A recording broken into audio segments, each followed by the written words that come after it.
Hello mga ka-12s! So for today's video, it's Saturday. Alam niyo naman, kapag Saturday, di ba? Alam niyo na, ang gagawin ko, uwi ako sa aking family! Ay! So kaya umuulan dito. Umuulan. Yes, for the rain go away. So kakagaling ko lang school. Halata naman, di ba? May ID pa ako at may ID pa siya. Te, nauwi na namin. Sobrang lakas ng ulan, bumagsak. Siya, boogs! Ano siya, man? Basang-basa ako. Walang silbi yung payong. Nakakainis. Dapat yun na nagpayong. Hindi man lang ako na-shieldan. Na-shieldan! Pero yun, basang-basa. Pati ID ko pala basa. Alam naman. Yung tama, yung sapatos ko. Di ba? Sapatos ko yung pinaka-naghirap. Kasi, kami naman, parang gumahana. Tignan mo. Tumatagaktak sabi. Ay, tumatagaktak. Basta puno yan ng tubig kanina. Like, paano ko na naman papatuyuin yan? Tapos ito yung medyas ko, be. May tumutulo to ka kanina. Oy, di yan mabaho. Mamaya, amoy-amoy nyo. Di yan mabaho. Oh, mabaho yan. Ako pa ako, be. Sabi nyo dyan mabaho. Tapos yung, ayan, yung pants ko, nandoon. Basta nandoon.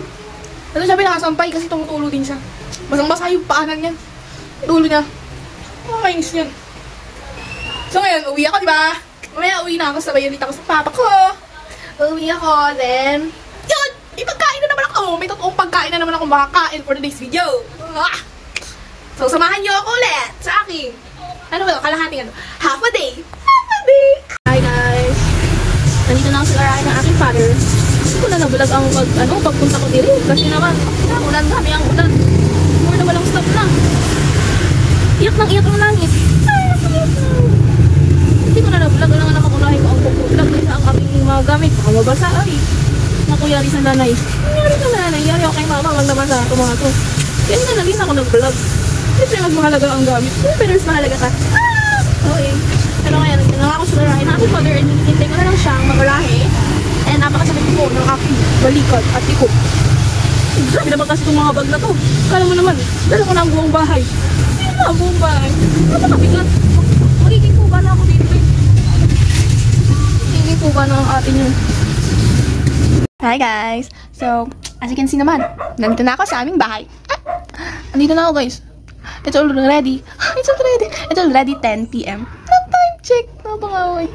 So ngayon, pagod na pagod ako be. Grabe, ang tagal. Kanina pa dapat 6 ang uwian ko pero naghintay ako kay papa kaya na ako nakauwi. That's okay. Kasi nakatipid ako ng pamasahe at walang hassle. Be, pagdating ko dito be, magpasok ko sa pinto. Pasok ko sa pinto, di ba?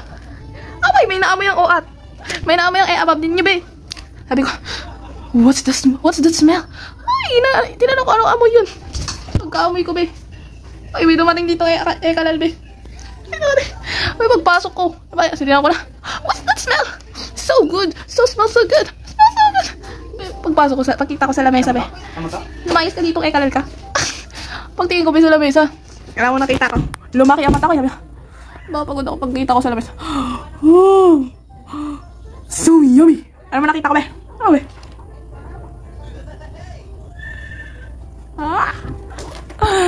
Ay, nakita na ako tunay na pagkain, be. Hindi naman naman kasi yan. Did you see that? That's fried chicken. Fried chicken. Dan ano ba? Amoy niyo pa lang. Smells so good. Sabay dito ba? Alam niyo kung ano to? Ano lang, di niyo alam. Gulat naman ako kung alam niyo, di ba? Be, di ko pa nakikita. Tingnan natin kung ano laman. Bilang kayo, be. 1, 2, 3. Uy! Grabe naman. Ano yun? Ano yun, be? Chicken curry ba yun? Ay! Tinotoo. Dininig ni mama ang aking mga panalangin.